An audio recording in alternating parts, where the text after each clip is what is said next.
Comment partager sur Internet votre projet Revit pour vos clients ou pour avoir des annotations quand vous collaborez avec d'autres personnes, un architecte, un décorateur, etc. Tout ça avec Revit et Revit LT.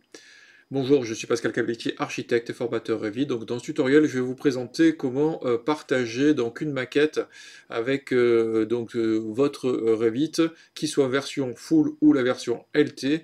Ça marche pareil et vous allez voir, c'est extrêmement facile. Dans ce tutoriel, on va être encore une fois efficace et rapide. Donc la première chose que vous devez faire, c'est lorsque vous êtes sur votre fichier 3D, enfin Revit, vous passez en vue 3D. Pour la version full, vous allez aller dans l'onglet collaborer et vous allez avoir la partie ici, gérer le modèle, et vous allez avoir ici un paramètre de publication. Donc dans le paramètre de publication, vous allez cliquer ici et vous allez avoir la possibilité de savoir ce que vous voulez publier et ce que vous voulez partager, comment vous voulez le partager. Alors, on va faire comme ça, c'est-à-dire que du coup, on va choisir, là je vais faire la vue 3D, éventuellement une perce. Voilà, donc là je vais partager ces deux vues dans mon élément que je vais rendre disponible dans un viewer qui va être un viewer externe que les personnes vont pouvoir utiliser. Donc là je fais enregistrer et fermer. OK. Donc là, surtout, en général, il faut enregistrer le fichier. Et ensuite, ici, vous allez avoir un bouton partager. Alors, ce bouton partager, encore une fois, pour la version ALT, vous l'aurez dans l'onglet gérer. Donc, vous allez sur l'onglet gérer, vous allez aller sur le vue partagée et vous allez cliquer sur vue partagée. Vous allez cliquer ici et là, vous allez avoir la possibilité d'avoir un élément ici.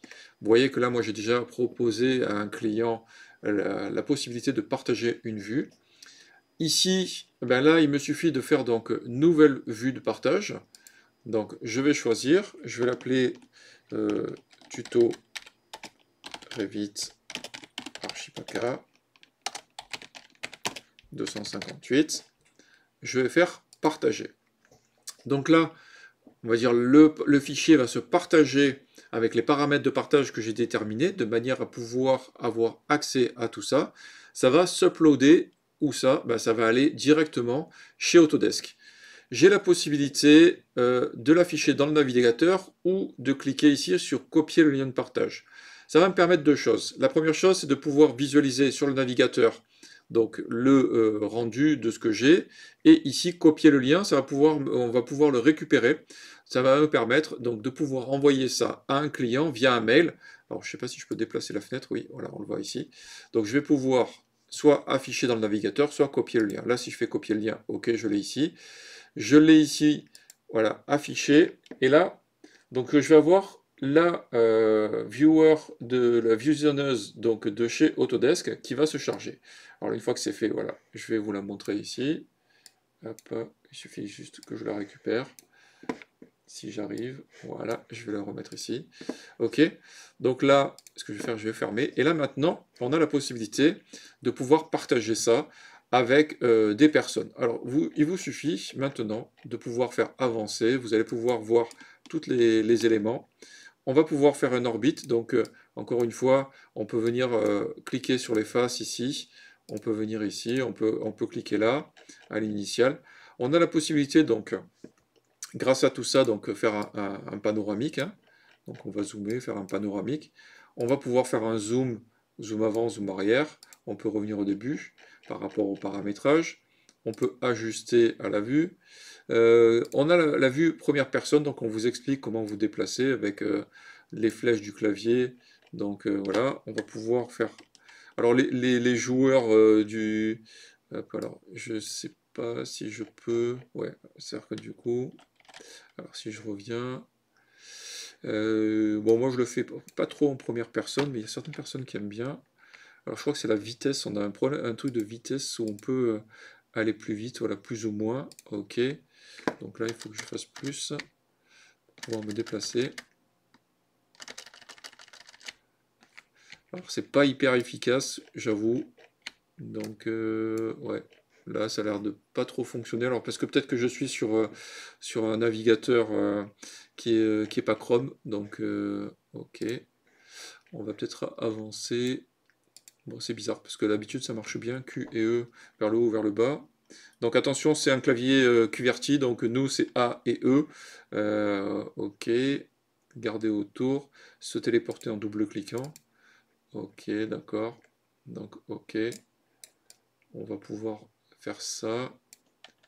Voilà, donc là, je me déplace. Là, je monte. Ok.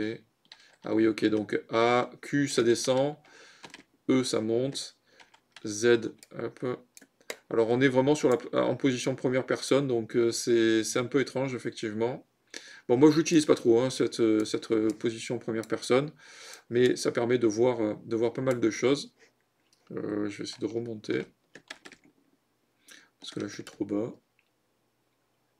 Ok. Vous allez pouvoir avancer. Je vais reprendre les flèches. Bon, là, ça n'a pas l'air de fonctionner. Bon, je sais pas pourquoi, ça bug.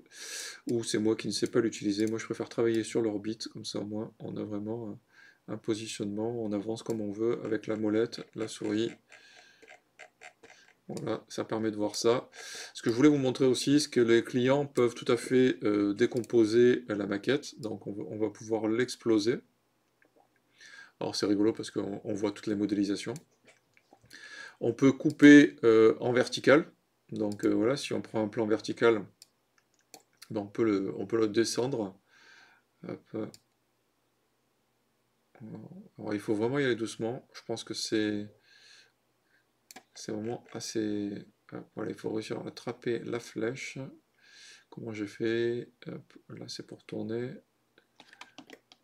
Voilà, avec Shift maintenu, vous avez la possibilité de faire un explosé. Voilà, et la personne va pouvoir regarder, valider, tourner en fonction de ce que vous voulez et lui présenter les éléments. Il y a quelque chose que les gens aiment bien utiliser dans ce type d'éléments, c'est de mesurer, parce que bon, ils sont tous en train de demander, ok, où est-ce que je vais pouvoir avoir quelle est la distance que je vais avoir, etc. Donc, alors là, est-ce que je vais revenir au départ? Ouais, je suis revenu au départ parce que j'avais un petit bug de gestion donc, de ma souris. A priori, ça marchait plus correctement. Oui, ce que je vous disais, c'est que on a la possibilité donc de mesurer et d'avoir de la prise de mesure. Hop, on clique à un endroit. Alors, je vais peut-être m'avancer. On va faire, allez, d'un point ici à un point ici. Et vous voyez, il y a 2 mètres. Voilà, on peut voir les éléments. On peut annoter. Donc, si on veut mettre une précision, faire un cercle, tout ça, on enregistre et ça permet aux personnes de pouvoir donner des informations, changer ceci, voilà, pour pouvoir avoir des informations, la gestion. Alors, ça marche dans les projets. On s'appelle dans les projets comme ça, vous voyez qu'il y a des annotations, on peut donner des informations, écrire d'autres choses. Voilà, tout ça, ces commentaires-là sont après publiés, utilisables. C'est très facile pour la gestion globale des éléments. Lorsqu'on est en collaboration avec quelqu'un, on peut tout à fait travailler, on va dire simplement, pour pouvoir échanger, vérifier que la maquette soit faite comme on l'entend. Voilà, je trouve que c'est vraiment quelque chose qui est intéressant à partager, que ce soit sur une version full ou une version non full. Voilà, vous pouvez avoir toutes les informations que vous voulez et ainsi les utiliser comme vous voulez pour pouvoir partager votre travail, voilà, sur la version LT également.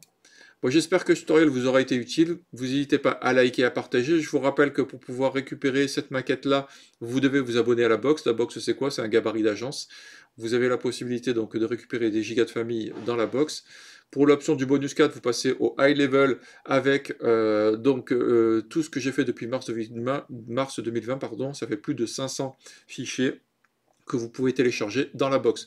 Je vous dis merci pour votre écoute. N'hésitez pas à me commenter sous la vidéo si vous avez des questions, si vous avez des interrogations, si vous voulez de nouveaux tutos, vous m'envoyez des emails aussi. Et je vous dis à la semaine prochaine pour un nouveau tutoriel. Merci, au revoir.